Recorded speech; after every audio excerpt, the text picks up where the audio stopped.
বিধানসভা ভোটের আগে ইতিমধ্যেই মাস্টার স্ট্রোক দিয়েছেন তৃণমূল কংগ্রেস, অর্থাৎ তৃণমূল নেত্রী মমতা বন্দ্যোপাধ্যায়। এবং তিনি শুধুই তৃণমূল নেত্রী না, তার সবথেকে বড় পরিচয় হলো তিনি রাজ্যের প্রশাসনিক প্রধান অর্থাৎ মুখ্যমন্ত্রী।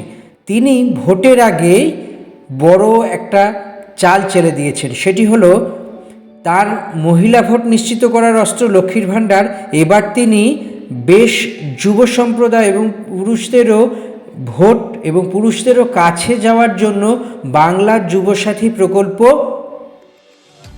ঘোষণা করেছেন। ইতিমধ্যে সেই প্রকল্পের ক্যাম্প চলছে, বিভিন্ন বিধানসভা এলাকা ঘুরে কোথাও একটি বা কোথাও দুটি করে এই ক্যাম্প চলছে। এবং এই ক্যাম্পের প্রধান উদ্দেশ্য হলো যাতে এই প্রকল্পের সুবিধা প্রতিটি যুবক যুবতী যারা বেকার এবং ন্যূনতম যোগ্যতা মাধ্যমিক পাস এবং যারা চাকরি খুঁজছেন, প্রতি 5 বছর পরপর এটি রিভিউ হবে এবং 21 থেকে 40 বছর বয়সীরাই এই প্রকল্পে নিজের নাম লেখাতে পারবেন এবং প্রকল্পের সুবিধা গ্রহণ করতে পারবেন। এবার দেখে নেওয়া যাক যে এই প্রকল্পের সুবিধের জন্য কি কি আপনাকে দিতে হবে।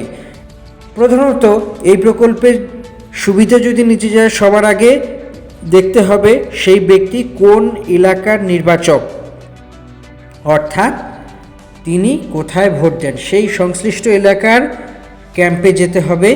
সেখানে গিয়ে যদি অফলাইন আবেদন করেন, অফলাইন আবেদন করতে গেলে আপনাকে সেখানে মাধ্যমিকের অ্যাডমিট কার্ড নিয়ে যেতে হবে, ভোটার আইডেন্টিটি কার্ড নিয়ে যেতে হবে, তার সঙ্গে নিয়ে যেতে হবে আধার কার্ড, নিয়ে যেতে হবে মাধ্যমিকের সার্টিফিকেট এবং একই সঙ্গে পাসবুক মানে পাস বইয়ের ফ্রন্ট পেজ জেরক্স এবং তার সঙ্গে সঙ্গে অবশ্যই নিয়ে যেতে হবে আপনার 2টি ছবি। ফর্ম ফিল আপ করে সেখানে এই ডকুমেন্টসগুলি দিয়ে জমা দিতে হবে এবং একই সঙ্গে যদি আর কোনো কিছু জিজ্ঞাসা থাকে সেই জিজ্ঞাসাগুলো একই সঙ্গে দেখে নিতে পারবেন। তো ফর্মের এইটি অফলাইনে নেওয়ার একদম সময়সীমা কি? অফলাইনে নেওয়ার সময়সীমা হলো সকাল 10টা থেকে বিকেল 5টা পর্যন্ত, আর অনলাইনে সন্ধে 7টা থেকে পরের দিন সকাল 9টা পর্যন্ত আবেদন করতে পারেন। তা কী কী লাগবে?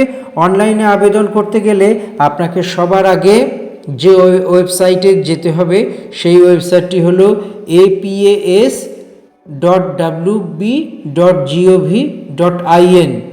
এই ওয়েবসাইটে যেতে হবে। এই ওয়েবসাইটে ক্লিক করার পর সেখানে আপনার মোবাইল নাম্বার দিতে হবে। মোবাইল নাম্বারে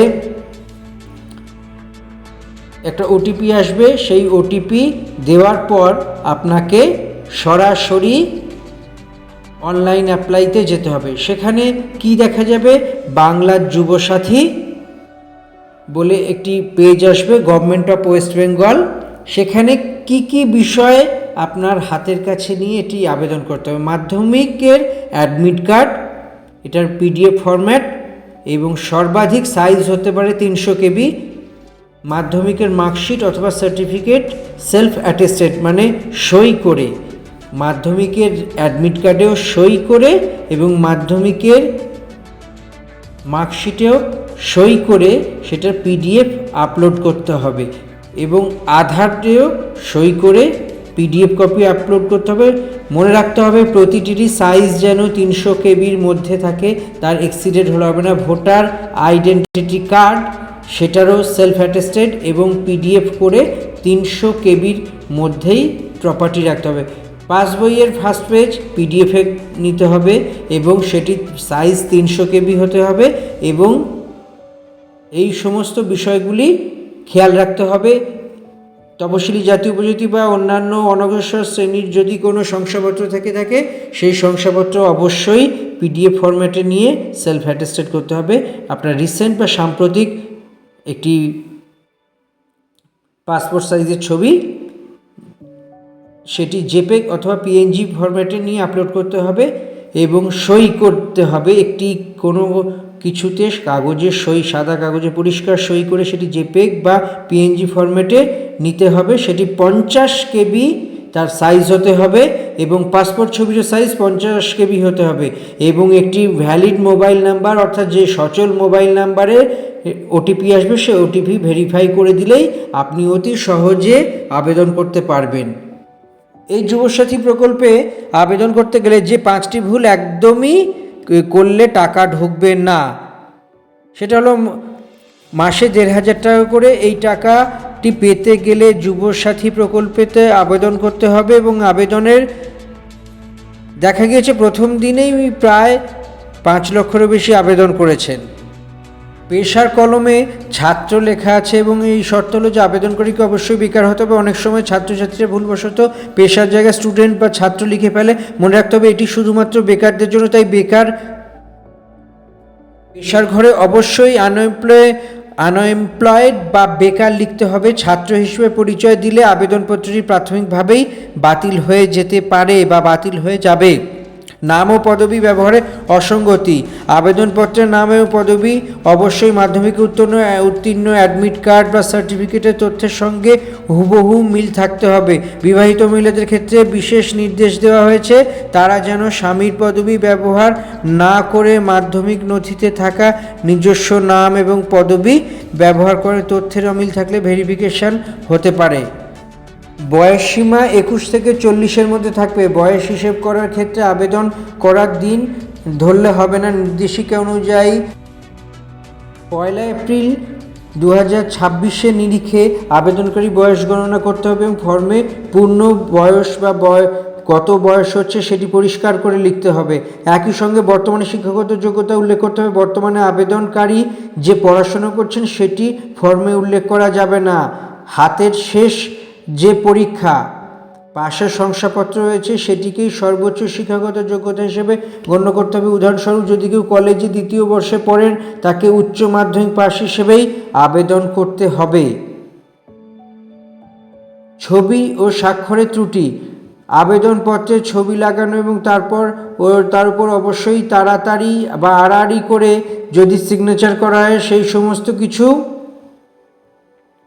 ফর্মের সাদা অংশের সঙ্গে জুড়ে দিতে হবে। সই ছাড়া ছবি থাকলে বাতিল হতে পারে। এছাড়াও প্রতিটি ফর্ম জমা দেওয়ার নথিতে সেলফ অ্যাটেস্টেড এবং প্রত্যয়িত স্বাক্ষর থাকবে।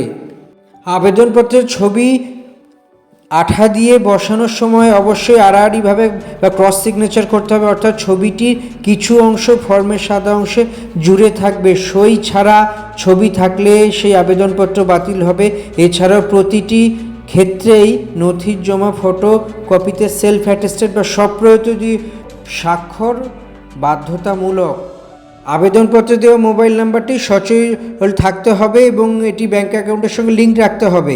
এছাড়াও আবেদনকারীর অ্যাকাউন্টটি অবশ্যই আধার কার্ডের সঙ্গে সংযুক্ত, কেননা প্রকল্পের টাকা সরাসরি ব্যাঙ্ক ট্রান্সফার হবে এবং অ্যাকাউন্টে ট্রান্সফার করা হবে।